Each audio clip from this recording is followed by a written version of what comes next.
Hello, everybody. Welcome to SportsBeat on WOUB. Thank you for tuning in. I'm Jake Collins, your host for today, and joining me at the desk, Jamey Spears, Connor Mallon, Zwiesinski, and Simon Lupfer. Today is episode 2 of our return. Let's jump into today's topics.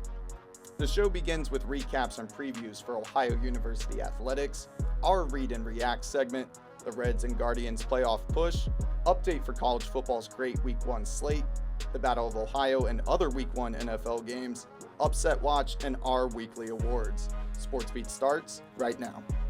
Guys, welcome back to the table. Let's dive straight into volleyball. Our game of the week for episode 1 was the Bobcats matchup with Bucknell. Connor, how did the Bobcats perform in their season opener? Well, we have fantastic news for Week 2. Head coach Kenzie Brinkman has won her first match as head volleyball coach.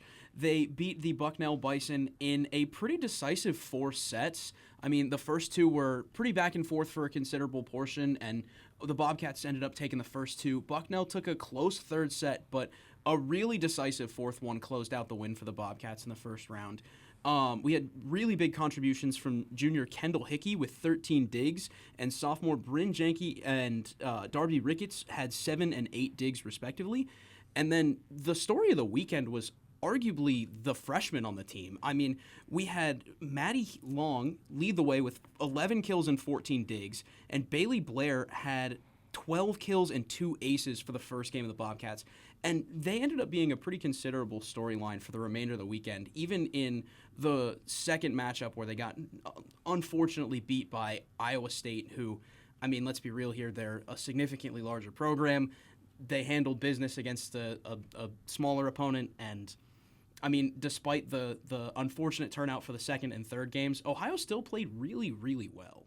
Yeah, and it seems like what we kind of expect last week when we talked about volleyball on the show, we kind of expected Bucknell to be the best team just because they were returning a lot of talent, and record-wise, they were the best team this year. So it was kind of surprising to see Bucknell go 0 for 3 in these matchups. But, you know, as you talked about, Iowa State was the best team, won both games, won every single set. They swept the weekend series with 6 set wins and 0 losses. But I'm kind of interested, you know, you talked about the freshman Maddie Long.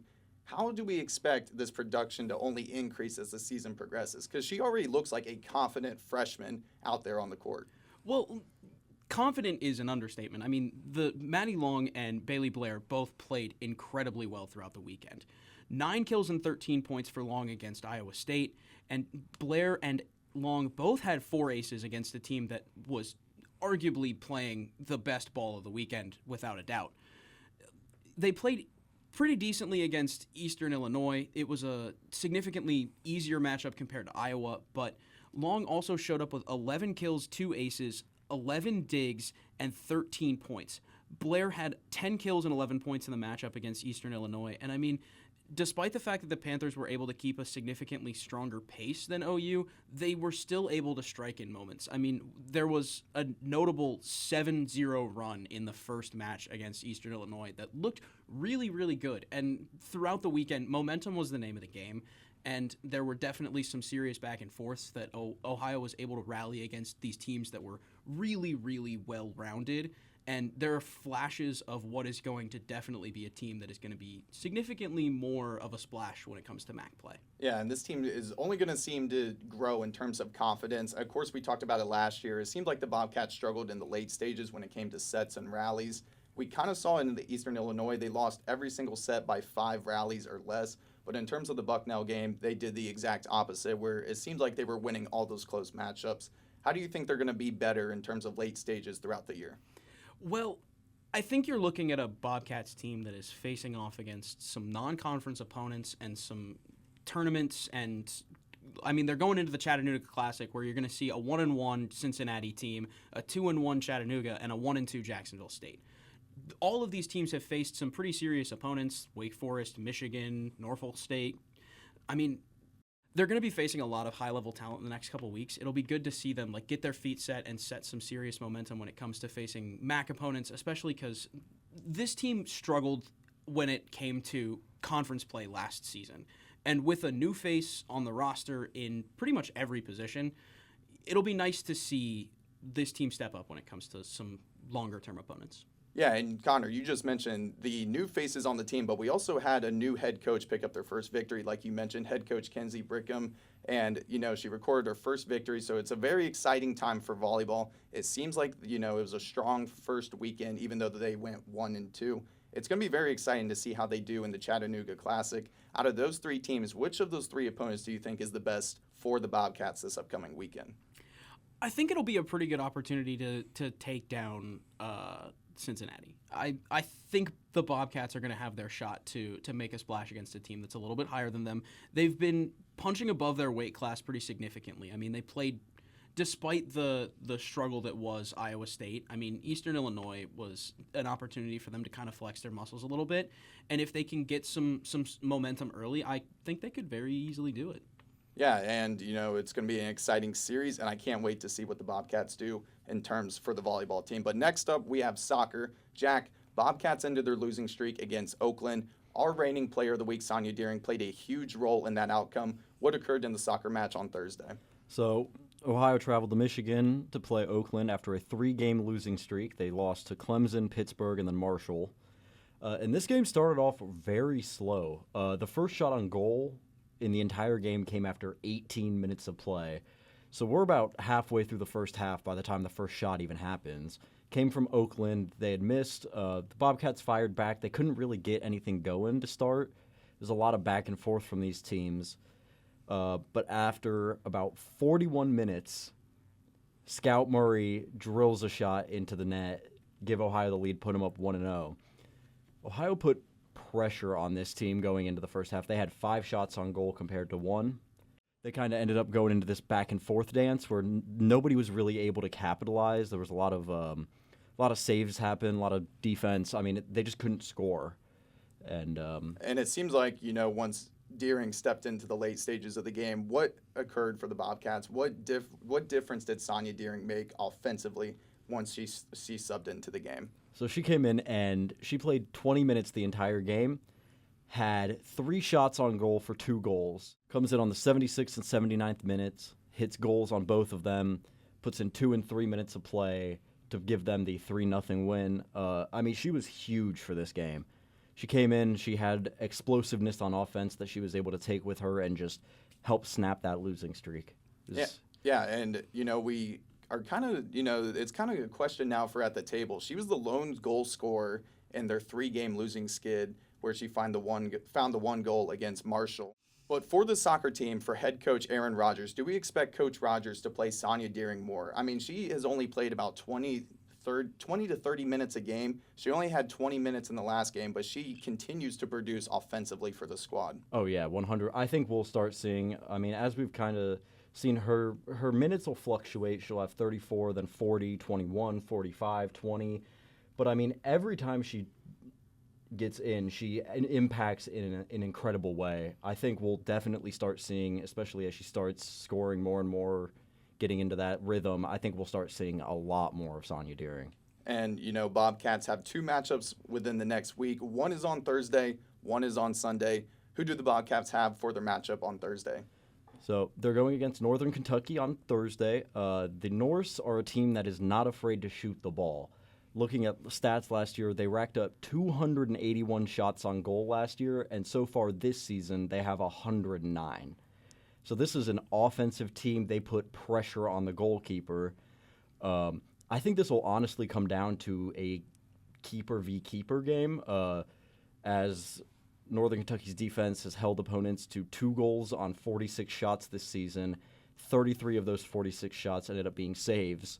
I think we'll honestly end up seeing Donna Bundy versus Celeste Sloma, kind of a star power, just see who's the better keeper, see who can really help their team out the most. Yeah, and it's always fun to see a goaltending duel between 2 teams, but you mentioned that Northern Kentucky is really good defensively. I guess what will the Bobcats need to do? Who is going to be that person that needs to step up? Or just as a team, do they need to work better on, passing efficiently or even just ball possession? What is going to be that major factor for Ohio to be able to dice up this strong defense of Northern Kentucky? Yeah, I think the biggest thing is they really need intensity. They need to come in strong. They started off in the game against Oakland. They were going pretty well, but they didn't really have it there for the beginning, and I think that's kind of led to a drag. I think they could have done more in that game. I think if they can come out and go, the whole team will have to step up. I don't think it'll just be one player. Everybody will have to be on their A game to be able to kind of get around that Northern Kentucky defense. Yeah, and of course we also, they have the one matchup on Thursday against Northern Kentucky, but they also have a Sunday afternoon game against Indiana. What is on the slate for that game against the Hoosiers? So this Indiana team's coming in after some rough losses. They had a lot of their offensive players last year graduate. 2 of their top 3 scorers and shooters are gone. They went 6-9-2, 1-9-1 in conference play last year. When it came to out-of-conference play, they were undefeated. I think the Bobcats will just need to place pressure on their keeper again. Once again, the intensity. That was a big thing I noticed is near the end there, especially in the second half, they were very energetic, very intense about it. It kind of seemed like it was lacking in the first half. It might just be coming into a game like that, coming in off a losing streak. We might see after they won against Oakland that intensity start to kind of build itself back up. I think if they can keep all that, keep pressure on Danny Jacobson, who's Indiana's keeper, and then honestly just keep working as a team, kind of get that chemistry down, I think they'll be set. Yeah, then this should be an exciting matchup for the Bobcats. Finally got the monkey off their back with that losing streak, and they're back in the win column. It's going to be very exciting to see what they do for these next pair of games. Now going to our final OU sport to cover is football. Bobcats fought back in a strong comeback, but it came up short. Jamey, what happened to the Bobcats for their Thursday night game? One word, defense. Their defense just did not do what they needed to do. They gave up 24 points in the second quarter, and to be frankly, that's not good enough. And that blocked punt just wasn't helpful either. I mean, that gave them an extra 7 points, and then all Parker Navarro had to do was just keep fighting, and he did. So I'm not really upset about that. I think they did really exceptional against a Big Ten opponent. I mean, any Big Ten opponent that you lose by 3, especially coming from the MAC, you're doing pretty good. Yeah, and I guess, there was a major question going for the Bobcats going into this game was, are they going to be able to match just the energy and the pace of a Big Ten team like Rutgers, who's been a growing program a little bit recently? They are a mid-major school in terms of Big Ten caliber, but they are a very strong team. I'm pretty impressed with the Bobcats being able to eclipse 200 in rushing yards as a team, and they only did it across 3 players. Of course, Parker Navarro nearly had 100 rushing yards. C.A. Bangura also nearly had 90 himself, and Duncan Bruin helping out in those, short yardage situations. But in terms of the defense, it just really seemed like the Bobcats lost this game in the second quarter. I mean, if you look at the team stats in terms of total yards, both teams had around 400 total yards of offense. And the deciding factor was Rutgers was way better in fourth down efficiency. They were 5 for 5. Plus, like you mentioned, that blocked punt right before halftime just seemed like it was a crushing, it just hurt the morale and it hurt the energy of this team. So I got to give a lot of credit to Brian Smith for being able to go into halftime like that and be able to reset. And it just looks like a much better, much more efficient, stronger team in that second half. The second half of this game should be what we take away from this game. I know the first half was a little bit of a disaster, but the fact that the Bobcats were able to bounce back and hold this Rutgers team to a field goal in the entirety of the second half after they were being taken advantage of on defense for the better part of the entirety of the second quarter. I mean, being able to shut down an offense that had your number is significantly more of a takeaway, in my opinion. I mean, if you look at the issues that OU had last season, it was we were falling apart in the third quarter and we weren't able to close the game out. Now you have a little bit of the opposite problem, but I would much rather see a Bobcats team where they lose their footing in the second quarter and they're able to bounce back, go into the locker room, and come back with a game plan that's so efficient. They put up a 17-point comeback and lose by a field goal. One of the Fox Sports analysts called it video game football, and Parker Navarro was basically playing Madden out there on offense. I mean, the minute you put us against a singular MAC opponent or someone that's not named Ohio State, we're going to be doing some fantastic things. Yeah, and it was a strong performance for the season opener. But in terms of that second half, I want to go back to it one more time, Connor. You were physically at the game. You attended the game. You were on the sideline. Did you feel that energy difference between the second half and the first half? Absolutely. The energy in that stadium going into halftime was intense, to say the least. I mean, you could quite literally feel the stadium shaking. Shea Stadium in Piscataway, New Jersey, is built into the ground, and when the student section gets jumping, you can feel the ground shake. The fact that they were able to put together a semi-competent offense in the first half is shocking, to say the least. The fact that they were able to come out in the second half and quiet that student section down and show them who's boss, I think that's even better. And for the Bobcats offense, like you mentioned, being able to handle and stay composed in a rowdy crowd, they were very efficient in the red zone. It seemed like they were doing a great job in terms of the play-action game. They hit the tight ends, Mason Williams and Jake Bruno, for 3 total touchdowns. But in terms of just the passing attack in general, of course, we're going to go to the passing attack for Chase Hendricks. Seems to be that comfortable first option for Parker Navarro in terms of the passing attack.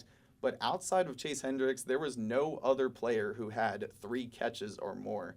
So for anybody at the table, Jamey, I'll actually go to you first. Who would you like to see be the second option going forward in the passing attack? I would really like to see Rodney Harris be that second option. I mean, he's definitely got the build for it, especially like even a wide receiver 1. I think he has a great build for it. He's 6'2", 213 pounds. And I don't know if you guys remember the Eastern Michigan game last year, but he made like an insane catch. And then I think the 3 wide receivers that OU needs to come out with are Chase Hendricks, Rodney Harris, and Ian Pugh. I really like Pugh because of his deep threat. He's a fast guy. He's standing around like 6'2", and their offense is going to be a problem no matter who they throw out there because of Parker Navarro calling the shots. I know last year it took time for Parker Navarro to figure out who he is, and I know we all seen that MAC championship game against Miami last year. I mean, they just let him do whatever he want, and they won 38-3. So I really think I would like to see Ian Pugh and Rodney Harris kind of really expose themselves out there. I would really love to see more of the tight end game. I think that we have a fantastic group of guys this year. I mean, Mason Williams and Jake Bruno got to show out a little bit in the Rutgers game with their scores. Caleb Gossett was in there too, and all of them combined for just under 60 yards total.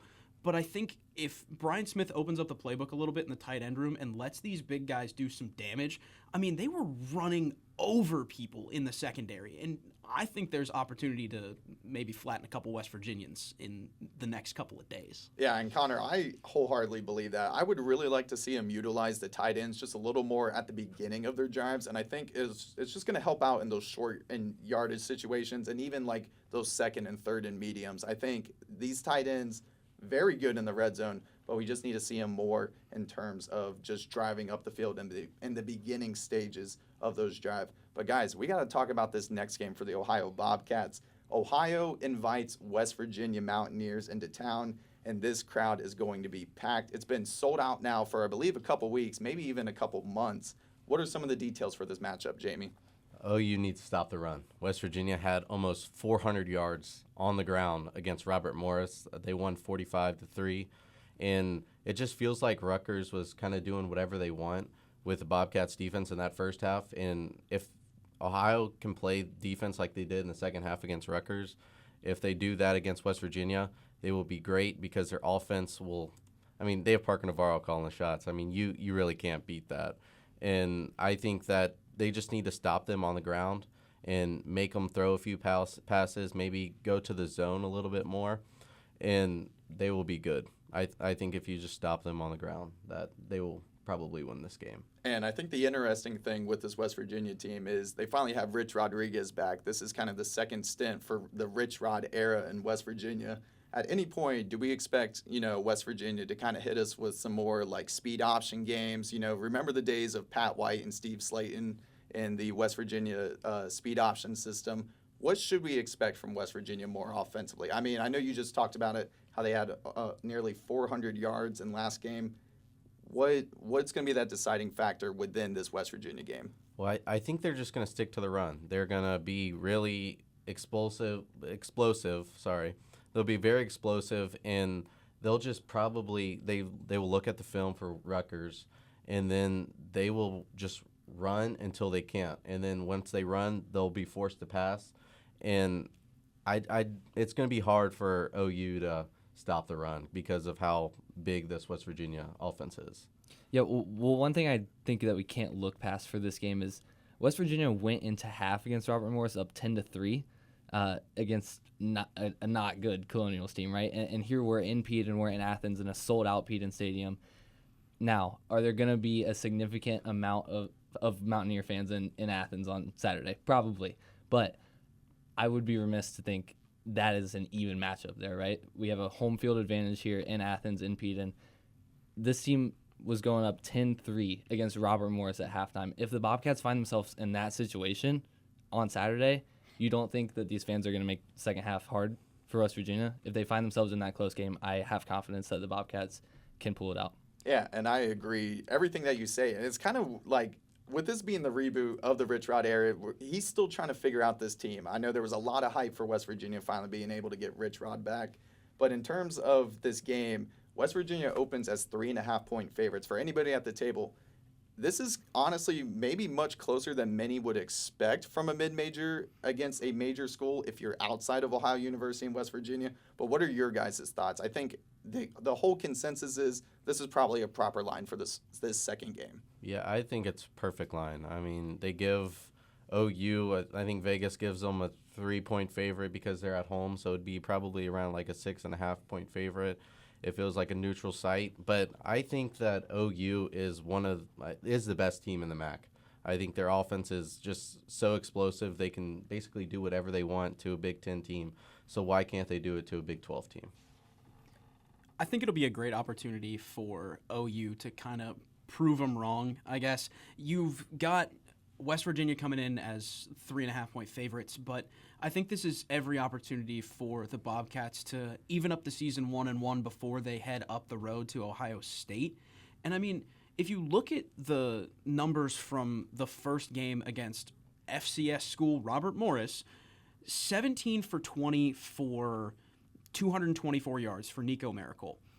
If the Bobcats apply any sort of pressure whatsoever, those numbers are going to be not even close, to say the least. I think if the defense can improve and clean up some of the mistakes from the Rutgers game, there is nothing stopping this team from showing West Virginia who's boss. And remember, the last time Ohio invited a Power 4 team into Athens, that was against Iowa State in 2023, and that was an amazing game. The score was only 10-7, but for the Bobcat faithful, it was just an awesome experience to see the crowd, and it's going to be exciting to see what the fans will do in terms of making the crowd alive. Now, speaking of the stadium, we know West Virginia is a close school. I believe a decade and a half ago, Pittsburgh came into town, and that stadium was packed to the brim. So what do we expect the split to be, percentage-wise, between OU to West Virginia fans? I want to say 60-40 OU, but that might honestly be like a rough guess. There's a shot that the West Virginia fans could get close to like 45%, but that's honestly just because I've heard from people whom I am familiar with in the athletic department who have told me that the West Virginians have done everything they can to get their hands on tickets. I mean, including buy season tickets. Yes, that was what my roommate was telling me earlier, that they were buying season tickets for the West Virginia game. I mean, the West Virginia faithful will make their appearance known, but if there's one thing that I know OU knows how to do, it is pack a stadium. And with that, we are going to use this as a transition into our next segment. Thank you for that, Connor. We are going to read and react, a group segment where we will read and react to the latest news, headlines, and opinions that spark discussion at the table. All NFL teams have made their last-minute signings and roster cuts before Week 1. 4 former Bobcats have made an NFL roster as a current player or a practice squad member. The full list is quarterback Curtis Rourke and offensive lineman Austin Pleasance for the 49ers, and wide receivers Coleman Owen for the Colts, and Jacoby Jones for the Commanders. So, of course, congrats to these players. But for the table, which of these names are we excited for in their careers? 3 of these players are rookies. The 4th one, Austin Pleasance, being, a vet for now a couple years. I mean, I have pretty high hopes for Coleman Owen. We saw his preseason performance was pretty significant, and the Colts faithful seemed to be pretty big fans of him as well. I'm most excited for Curtis Rourke because, I mean, you look at the quarterback room for the 49ers right now, he is one Brock Purdy ankle twist away from being a starting quarterback in the National Football League, which would be one of the coolest things for the Ohio faithful to see. So I would love to see Curtis getting some snaps at the All-Pro level. I was going to say, I'm honestly more, you brought up his name earlier, I'm more excited for Coleman Owen. I'm looking at this, the Colts wide receiver room, and honestly, I think with how he played in the preseason, if he can keep that up, I think there's a good chance he sees a roster spot here soon, and there's a good chance we could see him get out in a game. I mean, Josh Downs, Michael Pittman Jr., Alec Pierce, but then everybody else there, I think he honestly would have a fair shot at competing with. And I mean, yeah, the Colts loved him. The people out in Indianapolis, I think there's a chance we see him playing in the league very soon. And I agree with that statement. I mean, out of these four, I'm excited for Coleman Owen just because of that wide receiver room he has with Michael Pittman Jr. and Alec Pierce. I think it's a great system to be in for the Colts, especially where the state of the Colts are in right now, where they're kind of in a rebuild mode. So I hope that Coleman Owen gets some playing time. Another player that I'm kind of been on the lookout for, even though he just got cut recently on Tuesday, was Roman Perotti for the Buccaneers. I mean, his first preseason game, he had a pick six, and he did get injured, so that's kind of the reason why I think that played into him being cut on Tuesday. And I really hope that he gets picked up here soon. But congrats to those players. Always exciting to see Bobcats in the league. Now for our next Read and React story, we are going to go to the Cleveland Guardians. The pitchers, Emmanuel Clase and Luis Ortiz, received an extension for their paid leave of absence. The MLB hasn't found enough information to increase the punishment severity. They already can't play for the rest of the year, but both players will still be paid until further notice. Of course, this is talking about the gambling allegations that they had within the past couple months. For the followers of the Guardians here at this table, what has been the scandal's impact this year? I mean, this was a team that made the ALCS last year, and it's completely hurt the locker room. It's unfortunate to see the ripple effects of Emmanuel Clase and Luis Ortiz getting pulled by the league, especially because, like you said, it impacts the locker room. I mean, we've had to trade a significant portion of the roster away over the last couple of weeks. I mean, Shane Bieber going to the Blue Jays is a gut shot to the Guardians faithful. I mean, Santana gets cut. It's just unfortunate to see so many guys get sort of the short end of the stick for an investigation, especially because this was a team that was trending up at the All-Star break, close to, and then we see everybody get yanked, and now we are sitting in this just about 500 purgatory. They've been kind of just above, so below for the past 3 weeks or so. And that's not the team that we've been used to seeing the Guardians, especially within the last decade. They always seem like a team that could give you 90 wins a year, at least 80 to 85. But it's galvanizing to see this team because they still have so much talent, but it seems like they've just lost a lot of locker room trust, or they had to sell it just because they know that this is kind of like a rebuild year for them. Simon, do you have anything to add for the Guardians? Yeah, so let me read. These are the ERAs of the 5 relief pitchers on the Guardians with the most innings pitched this season. We have 393, 341, 293, 302, 349. Not terrible in a vacuum. This is the team that averaged under 1 ERA last year from their bullpen, right? And you can't contribute that all to Class A being out. But when you lose Cantillo, when you lose the best closer in the league a year ago, it has ripple effects, like you're saying, Connor. And we see like this bullpen is struggling on its own, and these guys are being called on day after day after day and cannot get the job done. And when you lose a veteran presence in multiple veteran presences in that bullpen, you're doing nothing but hurting the long term for that team, especially because you look at guys like Bieber who have been around the program for years. And now it's nothing. You've got a handful of rookies and some guys who have been here for the better part of 3 years at most, and they're fighting for 500 at best now. Yeah, and the Guardians have lost command. I mean, like you mentioned, Simon, like you mentioned, Connor, he is one of the best closers in the game. He's a multi-time All-Star. I believe he's only around like 26 to 27 years old, so he's in the middle of his prime. And for him to be gone for the rest of the year at least, it's going to be frightening for Guardians fans to see what the MLB can or will not find in that case. But we're going to transition now to our normal MLB segment. We've entered September. This is the final month of the regular season. In fact, we are less than 4 weeks away from postseason baseball. Nobody has clinched a playoff bid, but like we mentioned, for both Ohio MLB teams, they're battling for wild card spots in the respective league. We're going to first talk about the Reds. Jamey, what are the Reds looking like in their wild card race in the NL? Well, they're only 4.5 games back. That's not awful, but they do have like one of the toughest schedules left. And I think it's going to be hard for the Reds because, one, they're just young. They're very young. They still have a few years like to get McClain and Ellie De La Cruz and Encarnacion Strand. Like, they're just all young. So, and Noel V. Marte, let me not forget about him. But I just think that it's going to take a few years. I don't think they'll get it done this year, which I hope they do because from Cincinnati. So, but I just don't see it this year. I think their schedule's way too hard. And if you look at the 3 teams that are already in the wild card spot, it's the Cubs, which they're like 5.5 games above the Mets, which they're last. And then you have the Padres. So I think the Mets and Padres are just way better teams than the Reds. And I just don't think the Reds will get it done. Yeah, and not only are they fighting for the wild card, but those are two teams that they're actually playing an upcoming series. They have the Mets at the end of this weekend, and then at the beginning of next week, they have the Padres. And even then, if you look down ahead near the end of September, they also have the Cubs and the Brewers. So those are 12 games against playoff contending teams. You actually could even include the Cardinals. That's another team battling for the wild card.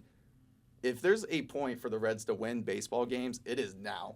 If you want to play into October, you have to win this month. This is the month that they have to do it.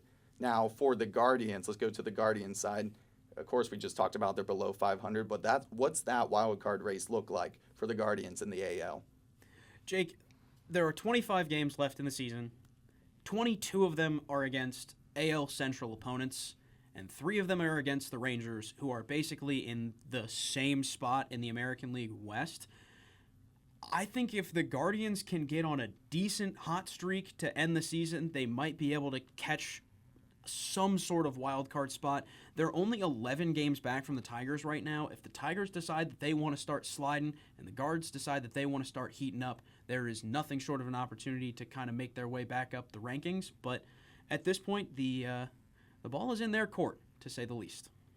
Yeah, and it's just so tough to see, like we mentioned, the Guardians and their battles, but like they have to face the Tigers, and that is just going to be the toughest series, not only in a single series, but in 2 series for the remainder of this regular season. Simon, what do you think? What are the odds like for the Guardians to kind of squeak into the playoffs? I just can't see them doing it. I mean, I really can't. We talked about this team earlier in the show. We talked about this team who you kind of expect like maybe 90 wins a year from. They have the talent to do it. They're normally a relatively young team. They've been young for a few years, and they win games. They find ways. But this year it feels like they've just been in this spot where it's like, okay, that wild card spot is in reach. It's not out of the picture, but they just cannot win enough games to get there. I don't see that trend stopping with the Royals, with the Rangers, with all of these AL Central teams still on the docket for the rest of the season. Are there any teams within the NL or the AL, excluding the Reds and the Guardians, do we think have a pretty good shot to even steal one of these divisions? Like on my watch list, I can kind of see the Cubs stealing the NL Central away from the Brewers. Who do you guys have at the table that could potentially steal something?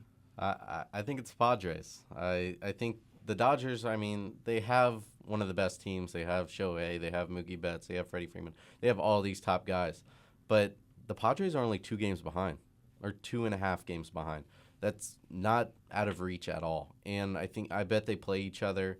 And I just really think that the Padres will get this done. They will grab that 3 spot because I think it'll be the Brewers. I don't see the Cubs really getting in. The Phillies basically will lock up that spot here soon.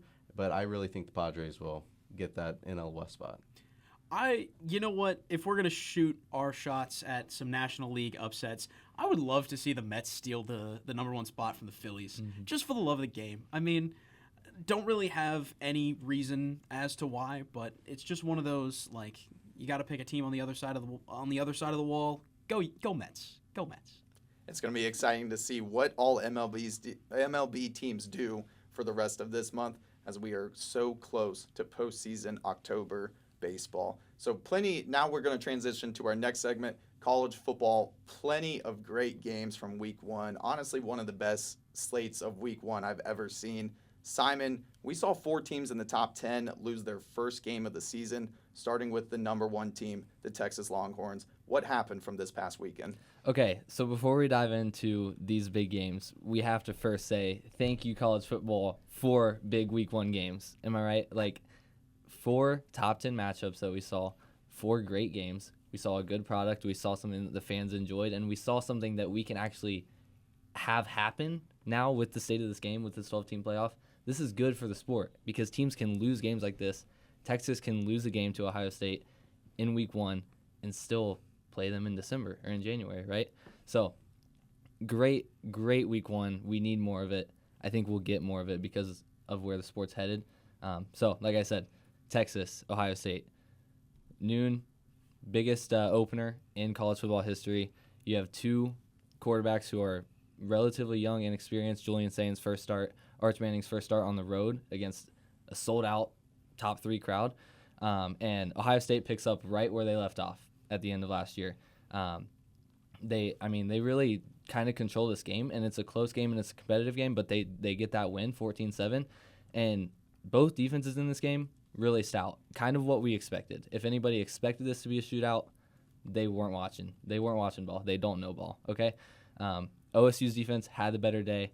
It was Matt Patricia's first game as DC, and Steve Sarkisian after the game, guys, was just singing Matt Patricia's praises. He was talking about the disguise coverages, talking about all these things that the secondary was doing that he just really didn't have an answer for, that he didn't have an answer for Arch for.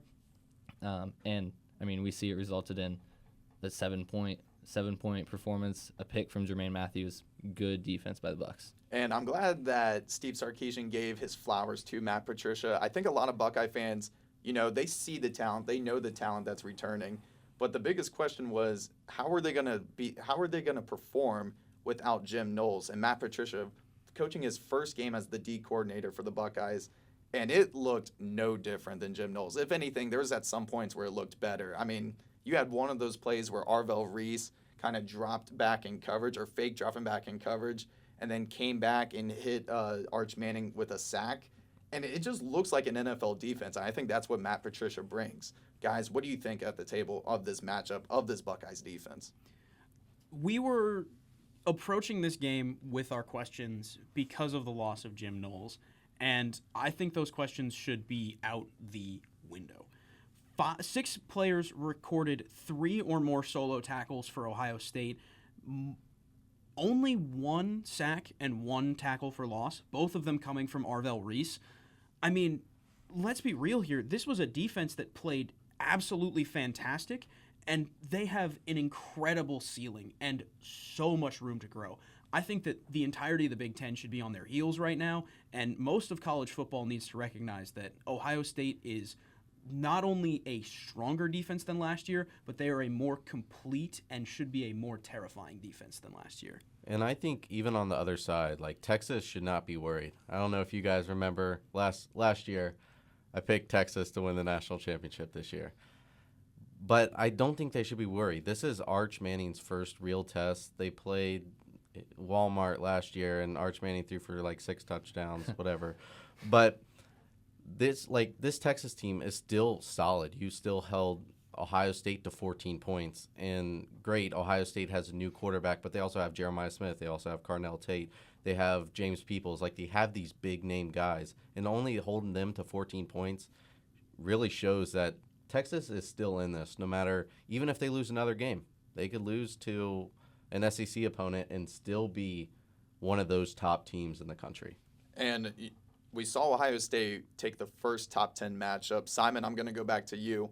we kind of had a battle of two Tigers, number 9 LSU and number 4 Clemson, and it seems like LSU stole a game on the road. What occurred on Saturday? Yeah, so I know we have some bold opinions on the table about this game, but I'm going to say LSU is a really good team. Clemson is going to be fine, and I'm going to get some flack for saying this, but I think LSU has a case for being the most complete team in the country. We saw Brian Kelly move to Baton Rouge to compete for a national championship. He has his most talented roster ever. He has his most expensive roster ever. They did it the right way, and he's set up to really like roll the season, I think. Biggest standout for me, LSU's defense led the way in this game. We are not used to seeing that. We are not used to seeing that at all, especially from a Brian Kelly coached LSU. 31 rush yards for Clemson as a team the entire game. I mean, that's unheard of. No touchdowns for Klubnik in the air or on the ground. That's kind of unheard of for a returning quarterback, right, against the number 4 team in the country. And now we get to the offense. Garrett Nussmeier, he's a 5th year. He finally showed it. He played relatively mistake-free. He had a good game. And LSU got the job done. But we cannot write off Clemson, guys. I know you guys are going to disagree with me. We cannot write off Clemson. I understand this veteran offense. They're returning. They did not do much. But they're in the ACC. They're going to compete. They will find themselves in an okay spot in December. And I'm glad you said that because I think everyone at the table knows Clemson is a contender, but there is someone who last week who was completely against the Dabo Swinney agenda, that being Connor. Connor, I know you have to have something to say about this game as you are smiling from ear to ear. Look, 9 times out of 10, when I hear LSU played a fantastic game of football, I'm thinking, okay, cool. Their quarterback threw for 400 yards, their receivers went absolutely insane, and their defense played so-so, gave up 20-some points, and they managed to have a 10-point win. This LSU defense put Clemson in a blender, and oh my God, I'm so happy to see it. I mean, Dabo Swinney was running around like a chicken with his head cut off for the better part of the second half, and he wants to go to his post-game press conference and say that it's like a final exam on day 1 of class. They gave us a 60, or they made a 65, we made a 58. Neither one of us were great. I'm sorry, sir, were you wearing sunglasses and looking at the student section the entire game? Because what are you talking about? The LSU smoked them for the second half, and I think for the better part of that game, for the better part of the second half, Klubnik looked like he had the IQ of an everything bagel, and he was getting smoked by 3 different defensive linemen from LSU. I see what you're saying. I see the analogy that Dabo's going for. They weren't great games by any means for both squads. Because, like, I'm starting to see stuff on LSU side of media where they're like, oh, Dabo's insulting us with this 65 grade. They didn't play a great game. That first half, LSU had nothing going for them. So I understand where the 65 and the 58 grades are coming from. It's a season opener. Honestly, you could argue that Clemson should get a lower grade because they were the higher ranked team. They had more returning talent, arguably more returning talent, and they just fell flat in that second half, even with the lead going into half. So I understand, but there's just some things that, like, a veteran quarterback with multiple opportunities and turnovers presented by the Clemson defense that were proceeded to be thrown away by an offense of veterans, returning players that could not find the end zone to save their lives. Yeah, and I agree with everything you say, Connor. I mean, this is a statement win for LSU, and it's only going to demand more from Clemson and Dabo Swinney for the remainder of this upcoming year. But we also saw some other big games. Number 10, Miami picked up a win over number 6, Notre Dame, 27-24, and what was a last-minute just battle between both schools. And we saw probably the biggest upset of this entire weekend. Simon, number 8, Alabama fell hard against Florida State. Yeah, so we're looking back through this weekend and we're saying, okay, Ohio State, good. Texas, they're going to be okay. LSU, good. Clemson, they're going to be okay. Miami, good. Notre Dame, probably going to be okay, right? Alabama is done. I mean, it is done. It is panic time. If you are a Crimson Tide fan, like, there have to be alarm bells going off inside the building, all over Tuscaloosa. This team lost 3 regular season games last year, lost the bowl game, lost the season opener this year to a Florida State team that nobody had any expectations from, right? Now, to Florida State's credit, it's kind of like they're back to where we thought they would start the year last year, right? But, I mean, you don't lose like this if you're Alabama. They were beat soundly on both sides of the offensive line. They were beat 230 to 87 rushing yards. I mean, that would never happen in a Nick Saban coached Alabama, right? Like, Miss Terry's no not way. letting that happen. No, anytime. absolutely not. Almost 150 rushing yards. Right. And, I mean, like I said, give Florida State credit. They played lights out. They put full effort out there. And then that also begs the question, like, where is the heart from these Bama players? Like, it just looks like they are not wanting it as bad out there. And I think I'm going to go out, and you can put me on the record for saying Alabama is gone. They were never here. I mean, it's so hard to think about because I think ever since all of us have been college football fans, you've always seen Alabama as a top 10 school. Maybe once or twice you saw them outside the top 15, but never are they on the cusp of being unranked post in the 21st century. There is no way that Alabama has fallen this hard. And we're kind of seeing the effects of one, NIL. It's kind of evened out the game. 2, this is now the second year for Kalen DeBoer, and this is when his recruiting class comes in. This is when his transfer classes come in, and it just seems like Alabama is really starting to struggle, and we just don't know now what we are expecting from this Bama team, just like we don't know what to expect from this Florida State team. Florida State looks electric, and Bama just looks kind of deflated. But for now, the Week 2 preview, one big game that we have for this upcoming weekend, seems like it is the only big game, is number 15 Michigan hosting number 18 Oklahoma. Guys, what is the deciding factor in this game? Okay, so for me, I think this is all on Oklahoma's defense. We know Brent Venables likes to pressure the quarterback. Bryce Underwood, true freshman, going to Oklahoma. How is he going to fare in this environment? Brent Venables is going to dial up as much pressure as he can to Bryce Underwood. And if they can get home early, it is going to be a long, long, long night because Michigan wants to run the ball.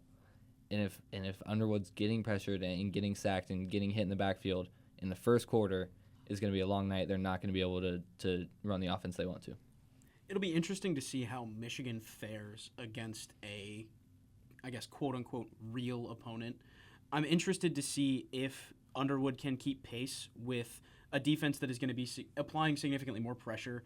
And I think in the long term, it's going to be, is this Michigan team a legitimate threat to any sort of run at a Big Ten title? And once again, that is the only top 25 matchup for this weekend. So let's make the quick transition from college to now pros. We need to talk about Week 1 because in the NFL, it is the Battle of Ohio. Cleveland Browns, Cincinnati Bengals. The best decision I could make was to include a table filled with fans of both teams. Jamey, for being the only Bengals fan, what is the expectations for the Bengals in this matchup? To absolutely win. I mean, there is no other way. There's no other possibility for the Bengals. They have to win. They have to start out strong. The problem with the last 4 or 5 years, ever since Zach Taylor's been the coach, is the first 3 weeks they can barely win. I mean, you looked at last year, they played the Patriots. The Patriots were probably the most mid team out there, and they lost because they are scared to throw it. They're scared to give Joe Burrow the ball.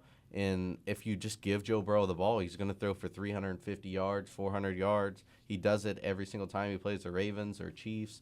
He's just that guy. Whenever they let him take care of the ball, do whatever he wants, great. If he throws an interception, but he's throwing 4 or 5 touchdowns. And Jamar Chase is having 10 receptions, 150 yards. This Browns defense is way better than the Bengals. I mean, the Bengals probably have the worst defense in the NFL, let's just be honest. But the Bengals obviously need to score more points than the Browns. I mean, that's how you win.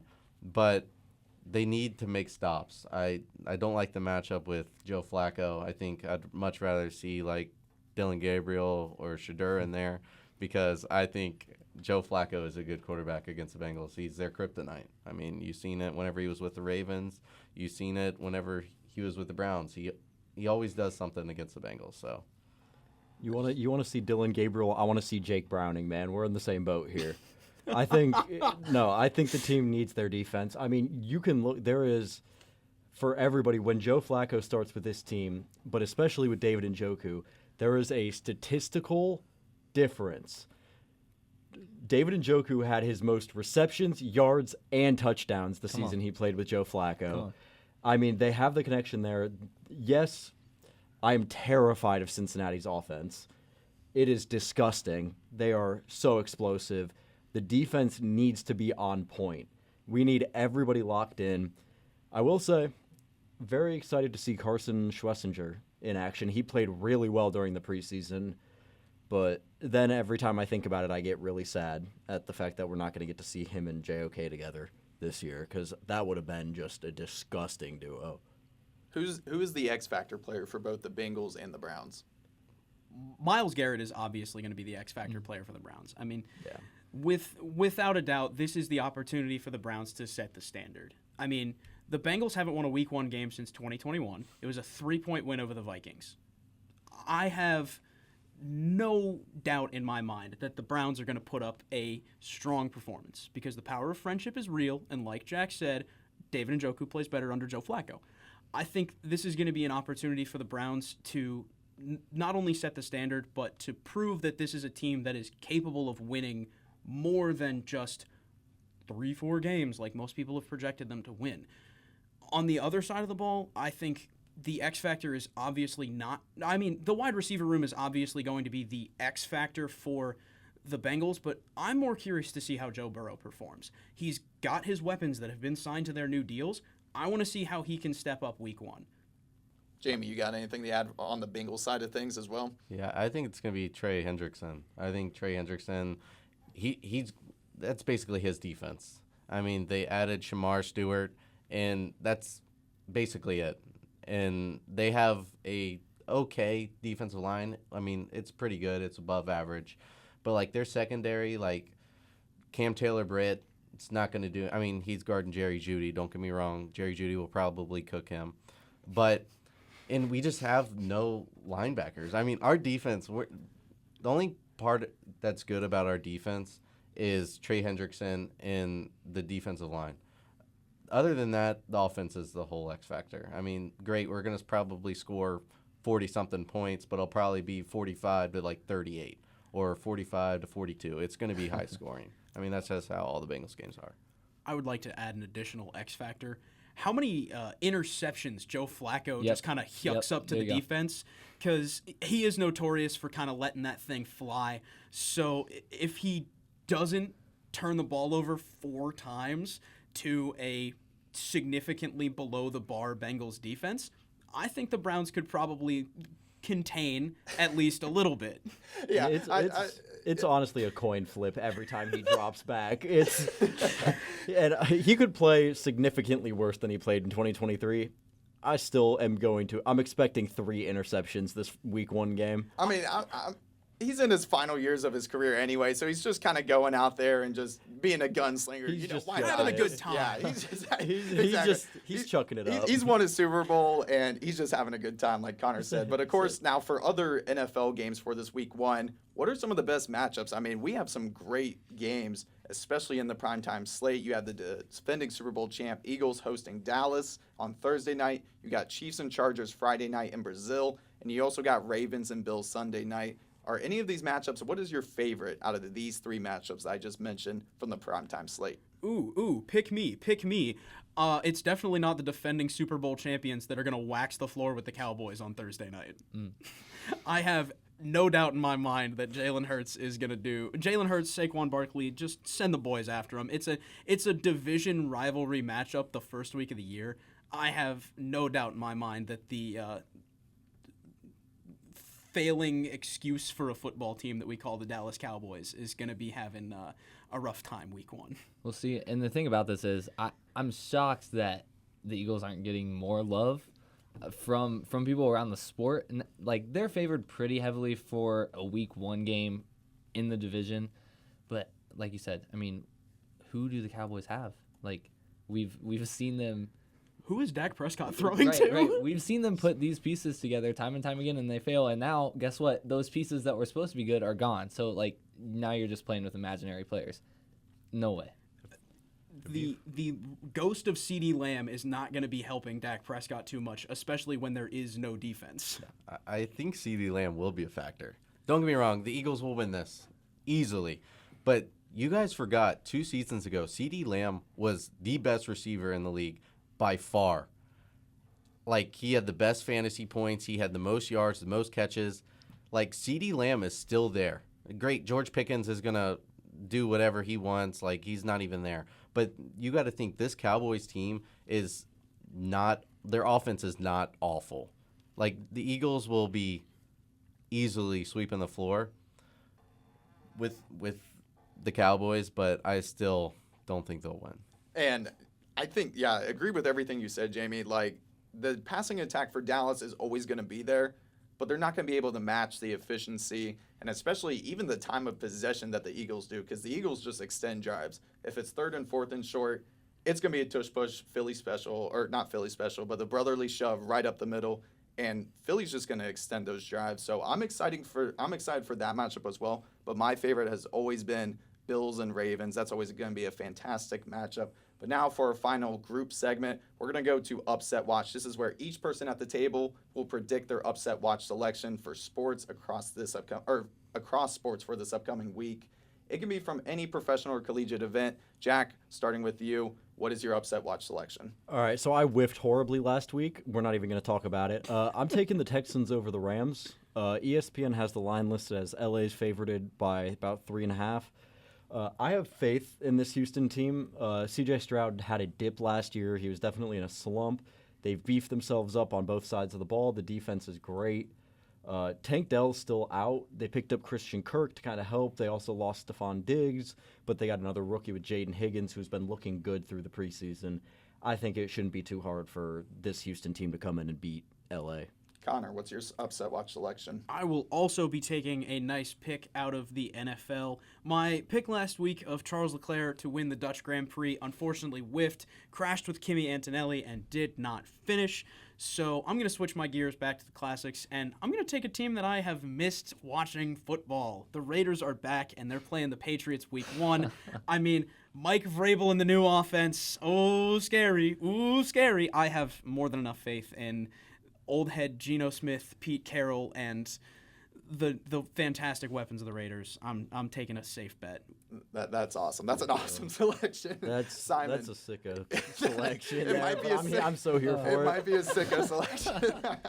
But Simon, what is your first Upset Watch of the year? Okay, yeah. First pick of the year for me. I'm going to support my squad. We just talked about this game. Browns are going to beat the Bengals, start off the season 1-0, first in the AFC North. Just how they're going to finish it. I think even if I put my brown and orange glasses on and said the Bengals don't win in week 1, that's enough for me to make this pick. But I really don't think there's as many question marks surrounding the Browns as we're making there to be. It's the QB room. It's been the QB room for 25 years. We'll figure it out. And Simon's starting off 0-1 this year, guys. Jamie, what's your Upset Watch selection? All right, we're going to go back to College Game Day. My pick for this week is, I hate to do it. I sent an apology saying that I'm going to do it. But it's Michigan over Oklahoma. They're 4.5-point underdogs. They're going to Norman. Bryce Underwood's the best freshman in the country, and he showed it last week. Wow. Come on. Who's better than him? Right.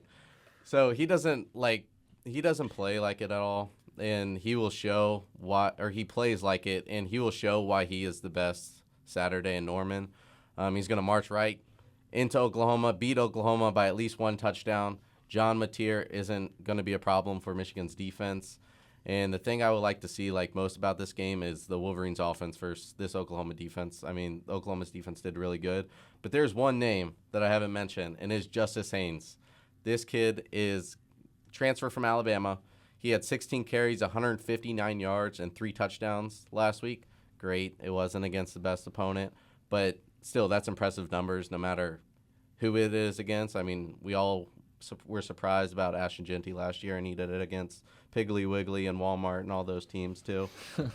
But Sharon Moore will lead this team into Norman and walk out as winners.